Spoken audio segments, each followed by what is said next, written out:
Sup, freaks? It's your Uncle Marty here to introduce this episode of Tales from the Crypt. I had the immense pleasure of sitting down with a man by the name of Marshall Holbrook. I'm sure a lot of you Bitcoiners don't know too much about Marshall, but he's doing some incredible stuff and has been doing some incredible stuff for some time now. He is paving the way for mining Bitcoin with natural gas. And I'm not talking about what we're doing at GAM with using waste gas to mine Bitcoin on oil fields. He's doing something pretty similar, but also very different, where he's actually finding land that has pre-existing natural gas pipelines in it, like little things that shoot out of the ground. Nothing too crazy. They produce some gas that could be sent to the grid or simply just not used at all. And he has been building Bitcoin mining operations using these natural gas wells for 5 years now. Since 2015, he started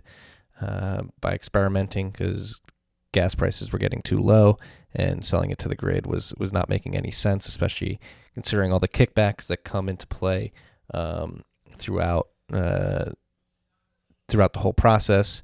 And so he started mining Bitcoin and found out that it was pretty profitable, to the point where he solely mines Bitcoin using these natural gas wells. I'm not going to ruin the story for you. He does a much better job at explaining what he's doing, much more eloquent and more invigorating. So definitely check it out. Listen to the whole episode. Some very exciting stuff going on. There's so much opportunity in the world of Bitcoin mining. Marshall is doing and has been doing some incredible stuff. I think you guys are really going to like this episode. It's really going to blow your mind at the opportunities that exist out there. This episode of Tales from the Crypt is brought to you by our good friends at the Cash App. You freaks already know all about them, all right? They're helping us stack sats. They're helping us send sats, receive sats. They're helping us stack sats on a set cadence. You can DCA on the Cash App now. You can start dollar cost averaging into your sats position on the Cash App now.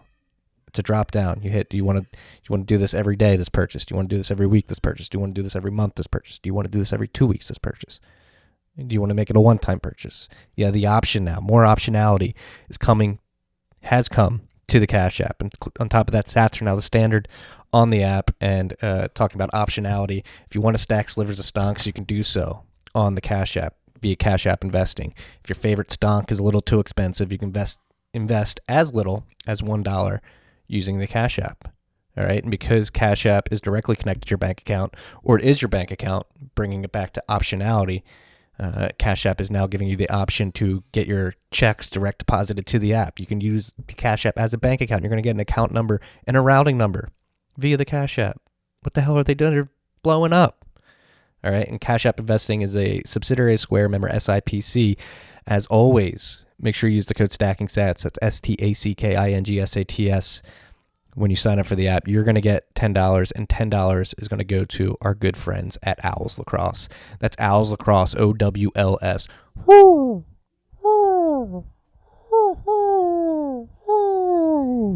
Use the code STACKINGSATS. Download the Cash App.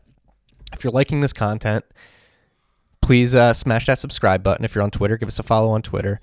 At Marty Bent, at TFTC21, at Matt_Odell.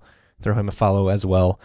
Smash that subscribe button if you're listening on YouTube, if you're listening on Apple, wherever you may be listening. Every subscription helps us get more noticeability on these apps. And as we potentially roll into another bull market here, we want to make sure all the newcomers to the Bitcoin space are getting quality information. We like to think that we provide that quality information here at TFTC. So the more people that are getting exposed to this podcast, the better. Make sure you're sharing the episodes with friends and family who want to learn more and help us get more visibility on these apps. It's time to turn it up here. Enjoy this episode with Marshall, incredible human being doing great stuff for Bitcoin and the natural gas industry. Take care.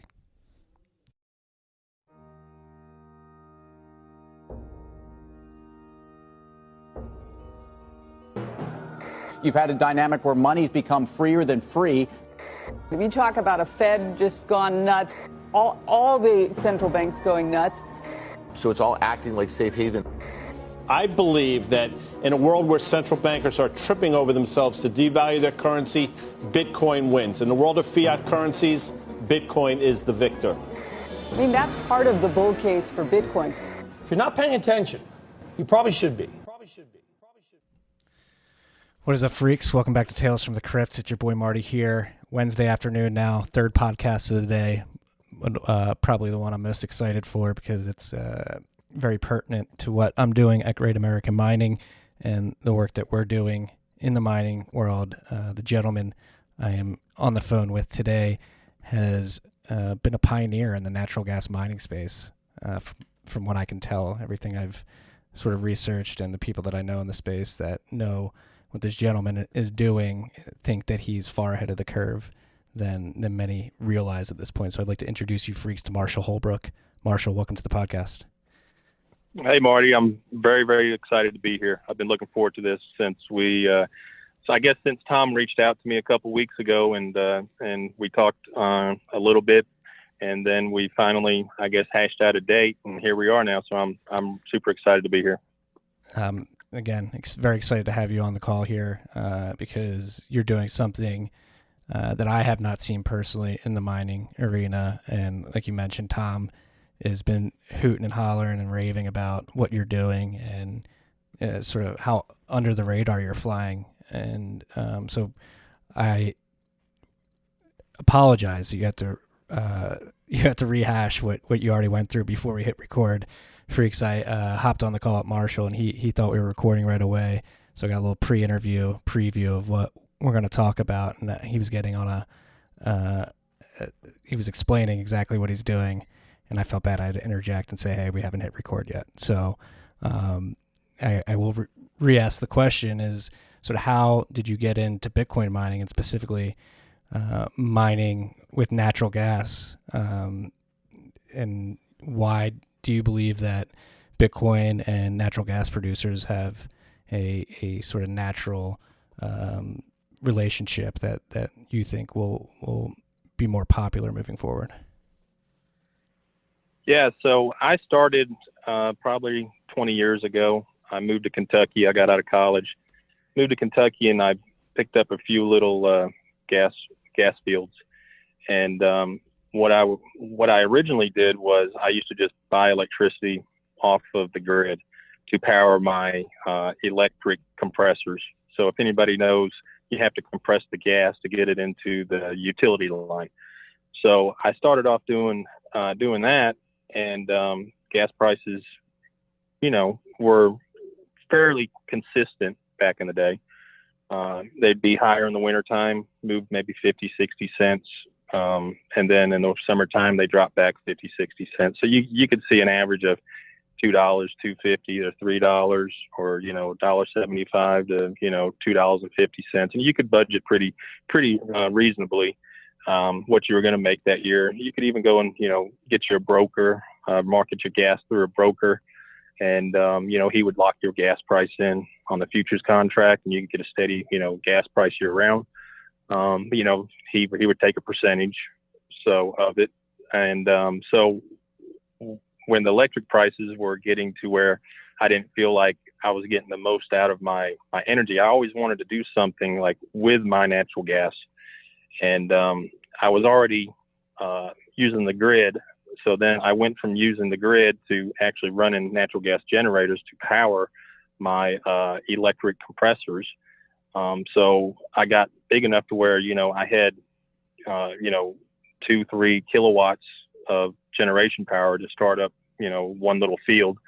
And I started thinking about what could I do with this extra energy when the gas price, went way up, and then it was coming down, and everybody thought it wasn't going to go past $5, and it went through $5, then, went to $4, and then went to $3. And then I can remember one summer there, probably 5 or 6 years ago, I think it went all the way down to about 80 cents. Natural gas did, because they were drilling up in the Marcellus, and they were flooding the market with natural gas, and it just drove the price down. So I started to say, hey, I need to do something else. What do? Do I go build greenhouses, grow tomatoes? Do I, what can I do? So I started looking at how to utilize my extra power that I was using to compress with. And what I come up with 4.5 years ago, was this little box that was called a Antminer S7. And I said, well, what the heck's this? this thing uses tons of power. And I said, I could probably put 10 or 15 of them in one of my electrical buildings. I can cut a hole in the back of it, put a shelf there, put a satellite up. And so I bought, I don't know, 10 of them, 15 of them, 20 of them, and stuck them up there because I had already, researched what they would use, what they would draw, and, the profit, how much they could make. And I was like, that there's no way I can get $10 an MCF running this little box. So I bought some and hooked them up. They started, mining, and I said, okay, well, I got these coins now in my wallet. Well, let's go set up an exchange and see if I can actually sell it for this. There's no possible way I can sell these coins and get, whatever it was, $1,000 or something. And so I set up the exchange and went over there and sold my coin, and they paid me. And I thought, wow. I said, now I'm going to go to the next generator and do the same thing. And then after I, got all my power, I actually started turning off the compressors and buying more S7s. And then I think about that time, the S9 was coming out. So I started buying S9s and started building my first, what I consider my farm, which I build them out of wood. It's just pretty much a wooden, not a container, but it's a wooden house, kind of like what you would put behind your house to store your lawnmower in. But I converted it with big fans and air filtration system and air coming in and going through the miners, going out the back. And so I kept doing that and turning off more and more compressors until I was pretty much 100% just crypto mining. And I was saving money from my brokerage fee. I was saving money from transportation, compression, shrinkage, all these other little hidden fees that they charge you when you actually sell your gas to the utility. And so then I just kept doing that, and I didn't really know anybody what else was doing it. I just thought that this was a good way for me to do something, I guess, if you want to call it off the grid. I didn't have to depend on if the utility had to renegotiate a contract with the utility once a year. I didn't have to pay the broker his 4% on a depleted gas price that I was already getting, that I felt, was driven down by all this extra gas. And I got my, theories behind, why they drove gas down so low, why they flooded the market so bad. But we can get into that later. Yeah, so you may be the inventor of the digital pipeline in the natural gas setting. Well, I guess I have heard that digital pipeline from, I believe it was Tom that actually uses that phrase. And I told him when I first met him on the Telegram site that if he wanted a royalty, if I started using that, he better speak now or forever hold his peace. I don't think we could take a royalty from the man who seems to have invented it. I mean, there may be others like you out there, but I mean, to be doing this 5 years ago is not something I was aware of. I mean, up to this point, I've predominantly heard of operations behind the grid in far off places, and just thinking about actually going straight from a natural gas well to a mining operation is not something I've heard of very often. Like, are there anybody else around you that that's doing this? Did you convince others to do this while you were getting started? No, I don't know anybody else that does it. I do have a couple of friends that have other gas wells that I have built a farm for, and pretty much help them, set it up, get it running. If they have a problem, they call me. I come out and I help them, whatever. But they're just my friends, and they're actually in the same business I am. They just have a small little field, 4 or 5 wells, and I just help them do that, just do their stuff. So, but other than that, I haven't until recently. I didn't really go out and toot my horn and I'm like, I just kind of fell into it, and I just felt like it was a better way to sell the gas because I can get so much more for the for the gas, where I was, if I were to sell it on the pipeline or whatever, the way the market is right now, I think it's $1.87 on the hub. So, after I pay the broker, after I pay the transportation and shrinkage and compression and all that stuff, I would probably be 50 or 60 cents less than whatever the hub price is or whatever the Namex is. And so, you're looking at $1.30 is what I was getting. And I still just run all S9s in my system. And, I get, $4.50, just depends on where Bitcoin's at and how much I hoard it up. And I just sell off a little bit enough to, pay for my expenses on my generators and pay my mechanics, pay my guys, pay my bills. I do pretty good just running S9 still right now because I feel like I got the cheapest electricity. I've fine-tuned, the generators I use, how much I can put on them, how to make them last longer, changing oil, doing all the maintenance on them. And, I don't want to toot my horn, but, I think I'm in the, 1.5 cents a kilowatt hour is what it costs me to generate electricity. It's fucking incredible. And so let's dive into a couple things here to help the freaks better understand like how it actually works selling the gas at, let's say, $10 MCF for Bitcoin. Like let's dive into how you get to that price. And again, it's dependent on the price of Bitcoin at any given point in time. Number two, I'm looking at the picture of I don't know if it's the most recent one, but a tweet from last Monday where you're looking at another stranded gas well cleared and ready to deploy 100 kilowatts of gas power generation for Bitcoin mining. And it's literally just cleared land and like it looks like a traffic cone almost sticking out of the ground. And this is what's producing your energy. And then two, the quality of the gas that you're using and sort of the amount of treatment that goes into treating the gas before you run it through a generator and mine Bitcoin with it. Sorry if those. Yeah. So that picture you're talking about, what you see is a very, I guess that well was probably drilled 10 years ago. And that 7-inch casing coming out of the ground, and that's a 7 to 2-inch swedge on top with just a valve on it. And that's kind of what you kind of see in Kentucky. There's not a big Christmas tree. It's not big and fancy. There's no, wellhead, which would be like a tubing and, all that stuff coming out of it. That's just a simple, I guess, Devonian shale well that they drilled. And that well there will do about 40 or 50 MCF a day. And so what I did was I went and bought the well from the gentleman. There was actually 4 of those. That's just the first one I'm doing right now. And each 100 kilowatt generator will consume anywhere from 12 to 15 MCF a day. And the gas quality coming out of that well on the gas analyst was about 82 to 83% methane. So, the lower the methane, you have to derate your generator a little bit. I just usually run Kohler generators. They usually have a 460 Ford or GM motor on it, something equivalent to that. And, I usually out of for every 12 to 15 MCF, I can generate 45 to 50 kilowatts of power. So that well right there will run 2 of my generators, and I'll generate close to 100 kilowatts.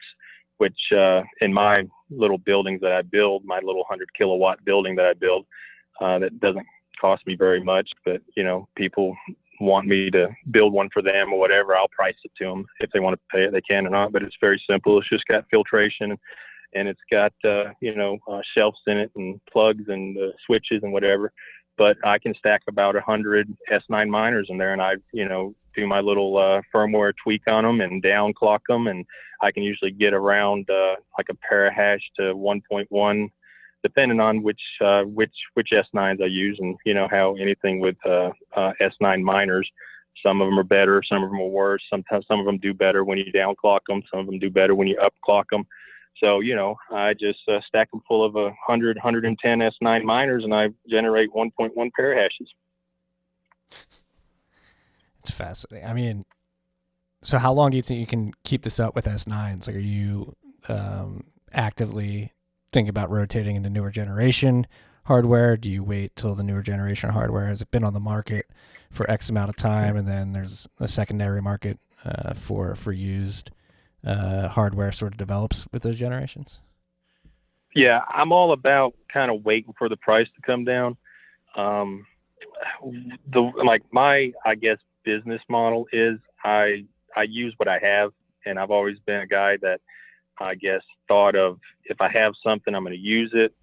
The gas doesn't cost me, all that much. I'm like, I got to pay the landowner. When I leased that property and bought that lease from that guy, there was an existing lease on it, so the landowner gets his percentage. And under the terms of that well we're talking about that I tweeted, it's a 12.5% royalty on it.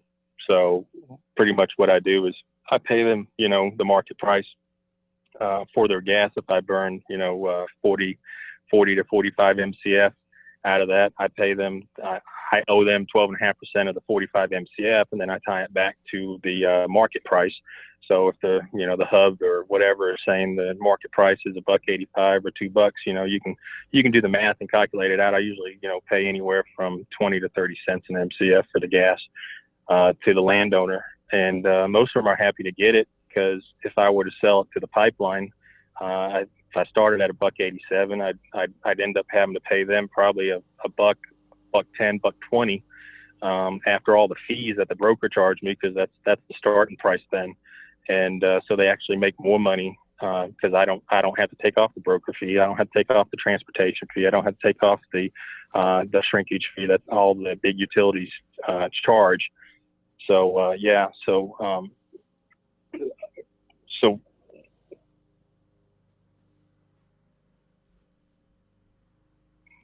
You there? So, I'm sorry, did I lose you, Marshall? hello, Marty, are you there? Yeah, I'm here. Sorry about that. I think my phone cut out. It's all good. No, but I think I caught most of that. So you're getting into the dynamics of how these gas plots work. There's an owner of the land, and you simply lease it from them, and you have to give them a royalty on whatever you pull out of the ground and end up selling. And it makes more sense even for you to mine Bitcoin because of all the added costs that come with brokerages and transportation, where you can sell it for upwards of $1, where if you add in all this cost of running it through a pipeline and transportation, you're getting like 50 to 60 cents. Is that a correct calculation I was doing in my head there? Yeah, that's pretty close. So yeah, when I end up buying the gas, I'm like, it really only cost me about 20 or 30 cents an MCF. So my fuel's not the biggest aspect of it. That's one of the cheapest aspects of owning the other 87.5% of the gas. Is that's my gas. So I don't have to buy it for myself. So then I go and I run that through the generators, and I power the generators, and then they power the miners. And, then the S9s get powered. But yeah, as far as the S9s, I use them to, I guess, pay for my infrastructure. So then I kind of use them as a hedge on my build out costs. I got hundreds and hundreds and hundreds of S9s.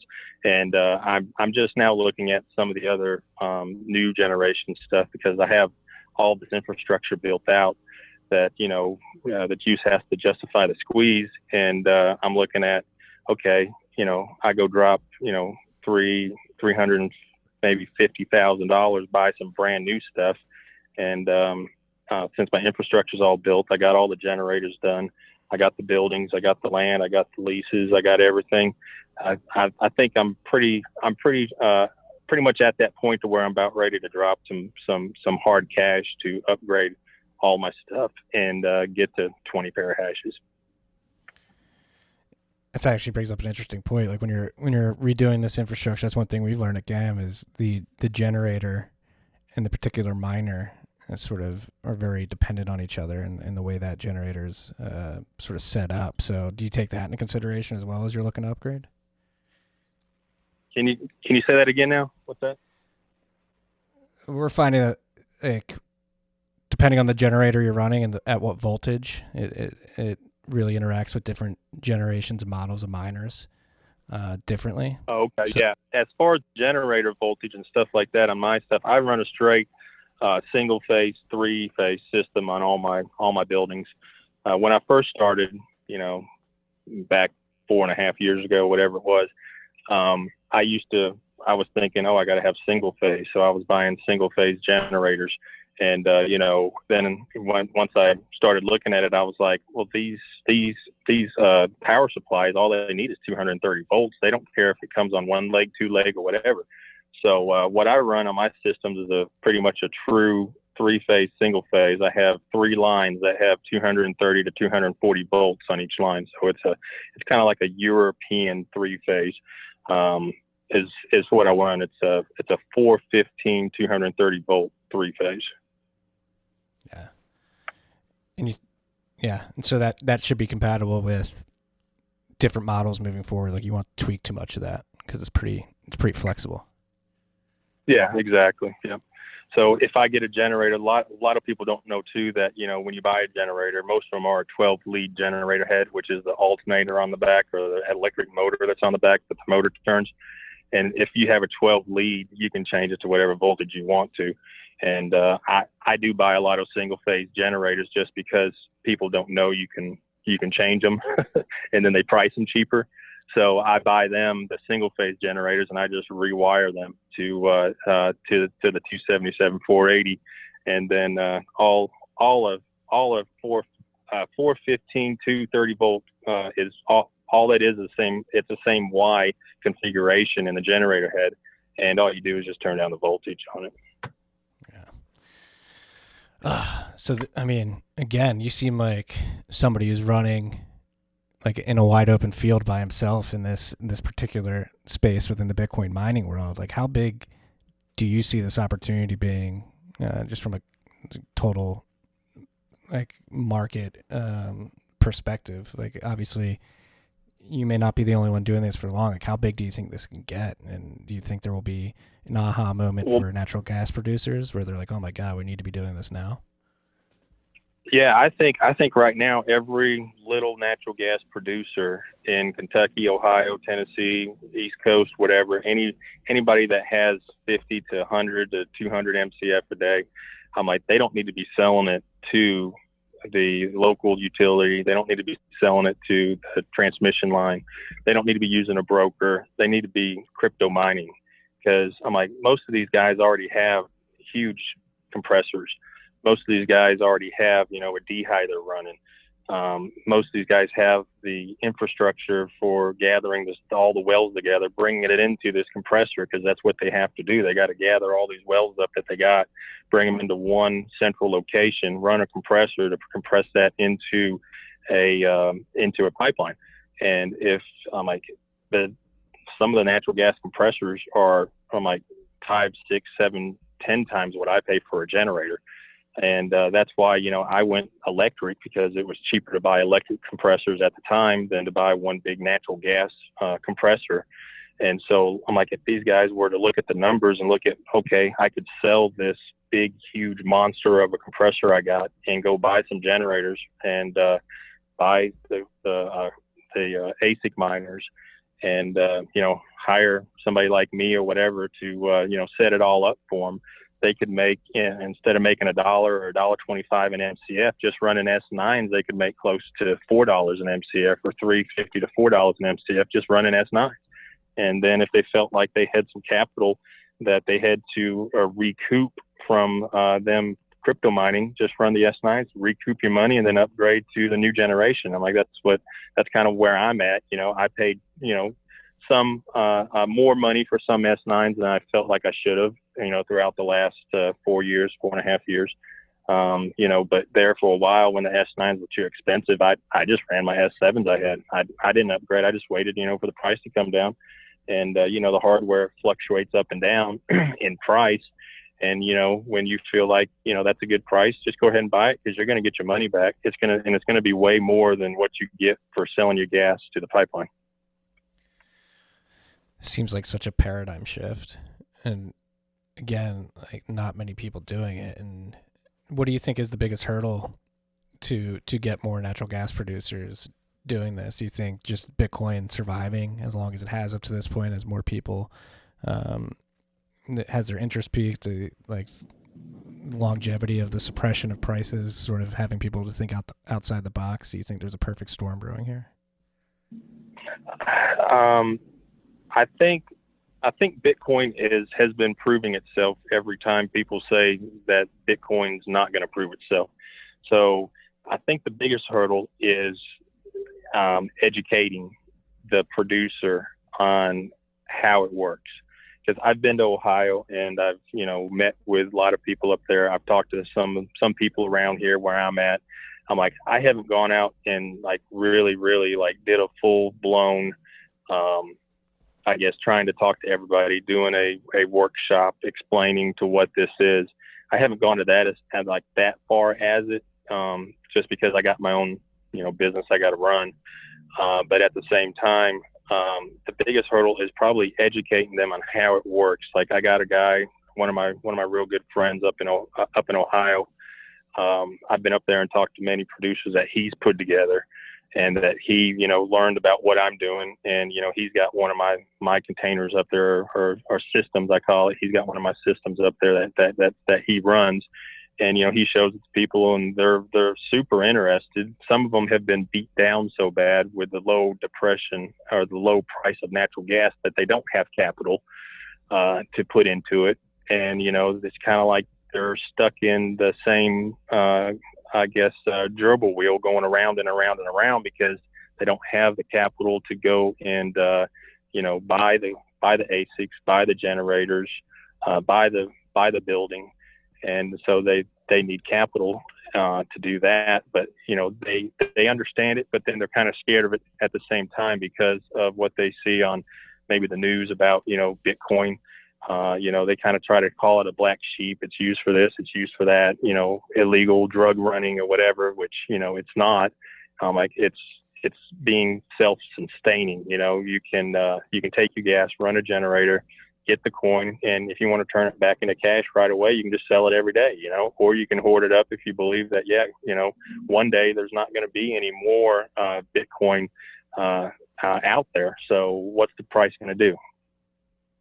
Yeah. So what allowed you to take the risk initially? Again, 5 years ago, Bitcoin was less established than it is today. You just personally a risk taker, or you didn't really care about what people were saying about Bitcoin? It was sort of didn't matter. You're just going to test it, and if it didn't work, you could just leave it at the wayside. Well, yeah, that's kind of how I started. I just started off buying, just 10 or 15 S7s, and then I bought 50 S7s. But I think one of the hurdles, like we talk about, is getting them a system that they can see for themselves that it works. And that's what, my biggest thing was, I was a skeptic. I was like, all right, I'll run this little thing. And I set up my wallet, and I pointed, the money to come into my wallet, the coin to be deposited in my wallet. And that's what the next step I took was, all right, let's go set up a place to sell it, So then I went and did that, and I sold it, and everything was fine, and I was making the money. So, I'm like, I think a lot of the people in the oil and gas will probably want to see that.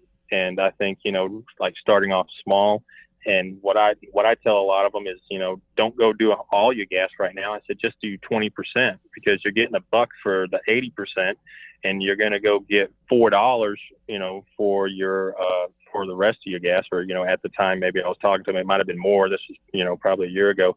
But, let's say you're going to get, $4 or $5 for that 20%. I said, so you're going to average, and you're going to hedge that 80%, and you're going to, make more money, and then go work on the next 20% of your gas that you want to switch over and Bitcoin mine with. Yeah. So you can ease into it and test the waters pretty easily. And so how's your experience mining Bitcoin? Has it changed your perception of Bitcoin? Like, do you consider yourself a Bitcoiner? Or do you just see it as a tool to help you be more profitable with the gas that you own? Or are you sort of trying to upend the central banks with the rest of us Bitcoiners? I think I guess it's all about, making a profit more than the standard. Like the standard is you compress and you sell it to the pipeline. And, I guess I'm a gas generation guy and the digital pipeline guy, and using the technology that is at hand today to get more for my raw product. You know, I guess I'm really a natural gas producer who sees the potential and the benefit of utilizing the digital pipeline. Sorry, Tom, I'm going to keep using it, and I'm not going to pay you anything for it. And using the network of the Bitcoin. And, you know, it might not just be Bitcoin in the future. It could be some other, you know, blockchain transaction that we need to verify that we can generate electricity and do that, you know, and make more than just us just selling it and doing the same thing and staying on that gerbil wheel of where, you know, our reserves are being sold at a depleted rate. And, you know, the big utilities, the big pipelines, they go and they sell it to customers for, you know, $10, $15. Electric company sells you electricity in your house for 8, 9, 10 cents a kilowatt. And, you know, they're buying it from us dirt cheap, and we're not benefiting from it. So how does this change the dynamics of the energy sector in the long run? Like, does it create, obviously what you're alluding to there is it creates more of a level playing field for the smaller guys versus the bigger guys, but does this also create like a stabilization? Well, I think it's going to, as more and more people maybe listen to this podcast, and maybe a little producer will say, hey, if I start doing this, and then, you know, other people start doing it, and then everybody, you know, let's say, you know, 10% of all the little producers in the United States start, you know, Bitcoin mining. I think it's going to open the eyes to these utilities, to these electric power generation companies, you know, that say, all right, well, you know, maybe we don't need to drive the price down so low where these little guys aren't making any money, because now they're going to start taking their gas off the market. And I think it does, you know, make a level playing field. But I think once the gas producers who switch from gas compression to gas generation get into the crypto mining, the Bitcoin mining, I don't think you're going to see those guys go back to, you know, wanting to sell gas to the pipeline anymore, because you can do so much more with gas generation.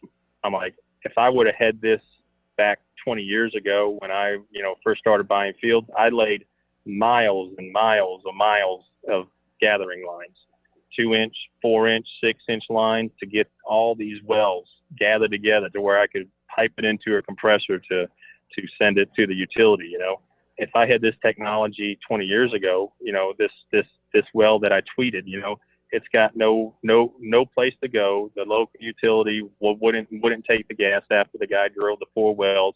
They said it wasn't worth for them to tap the line and do all these things to it. And, you know, it's going to benefit me, and it's going to benefit the landowner now that I can go out there, put one of my systems out there with a generator and use the digital pipeline to generate electricity. And so, you know, it opens the door to, you know, they're doing the flared gas out there in the Dakotas and Texas, but really any place in the United States. If you have a well and you can't get to a pipeline, or you don't have the money to lay the pipeline, you don't have to do any of that infrastructure. You just go get a container, you go get some generators, you go stick it out there next to the well, and you start making money. Yeah. So does this eventually lead to natural gas prices for consumers on the grid increasing? Well, if more and more producers start doing this, it could take gas off the market, yeah, and it could, you know, raise the rate somewhere eventually. But is it going to happen in the next year or two? Probably not. A lot of the big guys, you know, that are in the Marcellus and whatever, I'm like, they're the ones who produce, you know, the gas, and they're the ones who sell the gas to the very, very large electric power plants that now are converted from coal to natural gas. So, but yeah, man, like maybe in 5 years, you might see an effect of if enough producers say, hey, I'm not going to do this, I'm going to go gas generate like BitG is doing. Yeah, I think eventually it could affect the prices going up or down, or maybe even just maybe make them stable to where there's not such a big swing in it. Yeah, no, that's what I was getting to. That's a conversation I had last week too. Is like if energy producers begin to really catch on to the Bitcoin mining as an alternative revenue producer, like it could lead to And we got heady with it. Like you talk about John Nash's ideal money, it could lead to that, and that is sort of created by stable energy prices, which it seems like this is leading that way if you extrapolate it out far enough into the future. Yeah, eventually, yeah, I think it could. I think it could. Yeah. And so this is something that keeps popping up into my mind during this conversation because I just saw something about it the other day. The movie Gasland, that documentary, that sort of painted natural gas fracking as a boogeyman. It's coming to light, at least to me. Maybe this has been well known in the industry for quite some time. The movie depicted the natural gas industry way worse than it actually is. As somebody who's been in the industry for quite some time, like how dangerous is natural gas production, and is it something that we should continue doing? Well, I'm like, how dangerous is natural gas? I'm like, how it's dangerous if I guess you don't know what you're doing. It's as far as the fracking and all that stuff goes, I'm like, back 20 years ago, you used to drill just vertical wells. Now they started doing these horizontals, and to get the rates, and because you have so much more formation that you have to, frack or break. We got to break. They went into where they were doing just fracks that were just unbelievable size, and I think that's where they had never done it, and so there was a few problems and whatever. But the oil and gas industry in general, doesn't want to do anything negative, doesn't want to harm anything. And as they had things that pop up that they found out this had happened, I'm like, they went and fixed the problem. They went and retooled, use different pipe, use different layers of pipe, change the standard. And I'm like, until you break something, you really don't know what's going to break until it breaks. So I think that's with any industry. So I guess that's kind of all I got to say about that as far as the dangers of fracking.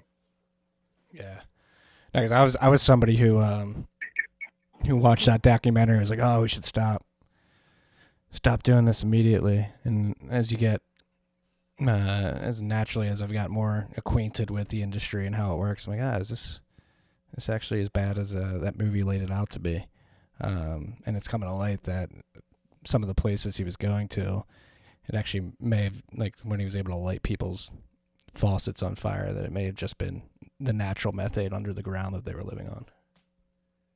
Well, I'm like, I've seen that up in Michigan too, though. I'm like, just because that happened after the fracking or whatever, but, I don't know if these people had a water well or whatever, but I know up in Michigan, my grandfather, he had I guess it was a air water separator under the basement. And if something would have happened with it, you would start getting a little bit of gas coming out of the faucet. Well, you would think it was air, but it was actually gas that was actually in where his water well had a little stringer of something that was leaking in there. That was a gas, leak going into his water formation. So I'm like, I'm like, I don't know if that situation was before or after the fracking. I really haven't watched the documentary to see it. Yeah, it's an old one. Probably a waste of time at this point. Marshall, I really appreciate your time. I don't want to hold you up too long here. We have 10 minutes left on the calendar.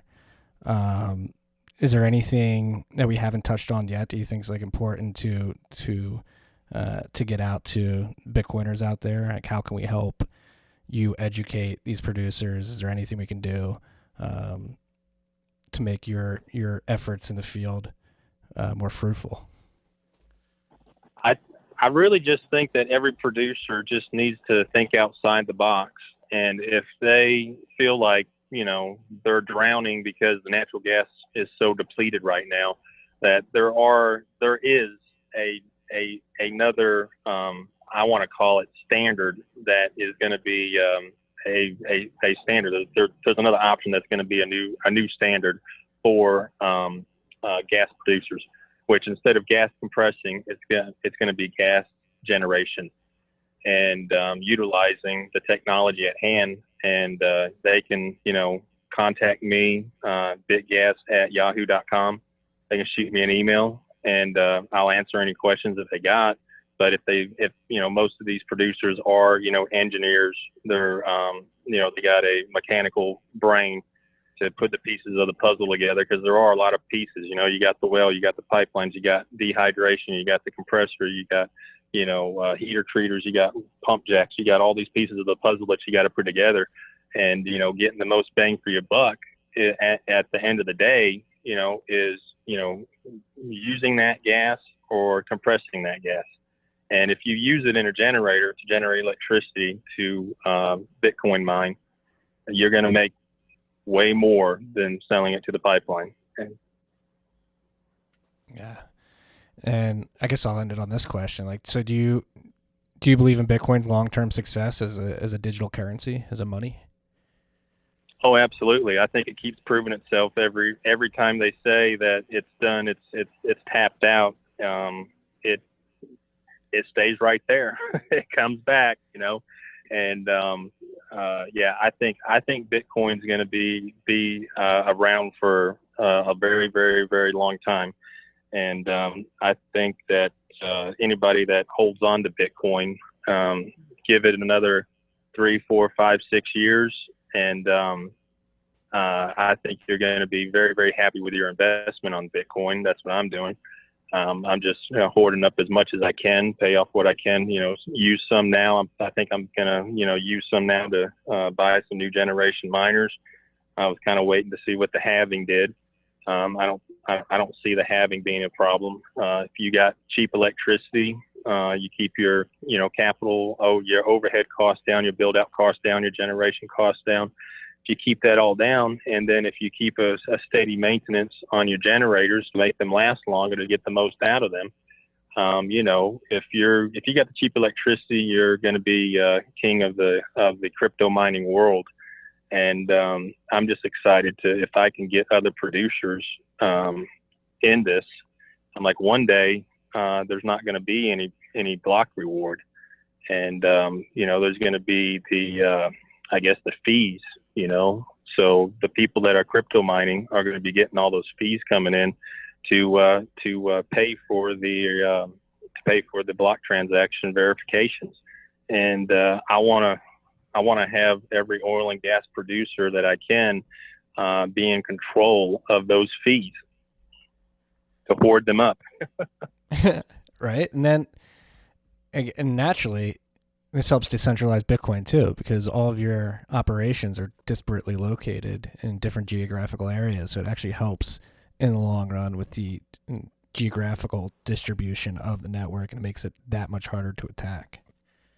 Yeah, exactly. But what I want to look at is when there's no more block rewards out, the fees. So everybody's going to be paying us to do the block verification. If we keep hoarding up our coin and we got the cheap electricity, then where's the price going to go from there? Yeah, Bitcoin was designed to pump. So you think a fee market will develop? You're not afraid of that not happening? Say that again. You're not worried about a fee market not developing like some people are? No, I'm not worried about that. Boss. Marshall, again, really appreciate your time. I don't want to hold you too much up here too much on this Wednesday afternoon. Thank you for what you're doing. I think it's very important. I think you are, I know you are very early on to this tip, particularly in the natural gas sector, and wishing you luck on spreading the message and getting more producers to adopt this technology.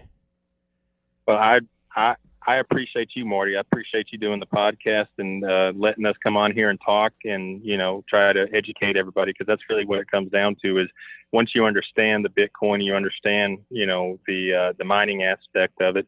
And that's what I feel like I can help these producers, that anybody that wants to get into this, I can explain to them exactly how to do it, what they need to do, and, get into it and understand it and feel comfortable with it. And I think if they start off with, just a percentage of the gas and then just keep expanding from there, because that's what I did, And I think that's what anybody does when they're going to go into an investment. I guess there's those guys that jump in full force and, then they educate themselves by spending too much money at the startup.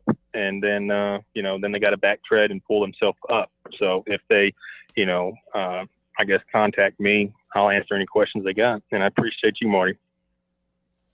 Thank you, Marshall. I mean, we're in this together. This is it's every man who wants Bitcoin to succeed and to help out the world is a good man in my books.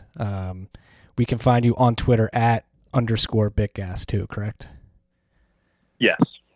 At _BitGas. All right, freaks, go check out Marshall. Again, he's doing some incredible work. Marshall, enjoy the rest of your day, and thank you. Peace and love, freaks. All right. Have a good day. See you, Marty. See you. All right. See you, brother.